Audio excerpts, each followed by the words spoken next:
Next, we're going to show how to stretch, or just some common stretches for the hip area. We'll do the front, hit the adductors, and then hit some more of the posterior muscles. So number one, we're gonna do the hip flexor stretch. It's kind of like the runner stretch.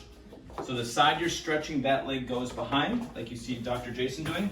We're gonna stretch right through here, kind of leans forward. This arm sort of increases the stretch.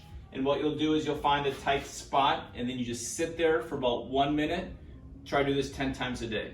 You don't have to just do that one area. Ideally, you want to pivot, move around. So every time you twist, you feel it in a different vector or area in the hip flexor.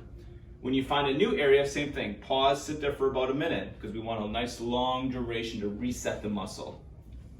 Second, we want to stretch our inner thigh muscles. So go ahead and demonstrate. So we can do with or without a chair. So if you have some balance issues, I suggest just kind of use like the back of a chair just for a little support if you need it. What he's doing here is he's feeling it on this area. Same thing, you can kind of rotate a little bit because the muscles, remember, they're not just one linear band, it sort of wraps around the interior thigh. So every time you just pivot and rotate, you'll feel it on a different muscle band. Same thing, hold it for 1 minute, 10 times a day if you can. Chair is optional. Third, we're going to stretch sort of the back of the hips in here. So it's called the figure four stretch. He sits nice and straight. We got a kind of a 90-degree thing going on here. And then he just kind of pivots forward and you'll feel some tightness or stretch going on deep in this area right here.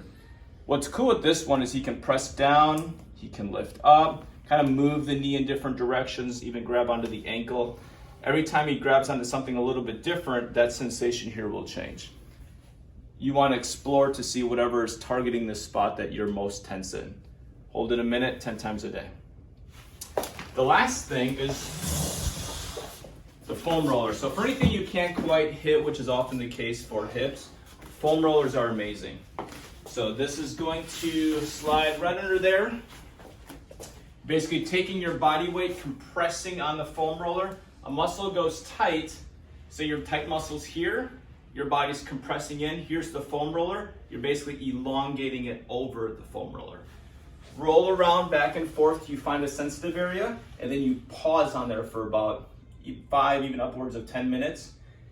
And then same thing, kind of almost like you're mowing the lawn, don't miss a spot. You can go up, down, rotate your body, because you'll hit more front areas even to the back, and you're just finding whatever area is sensitive.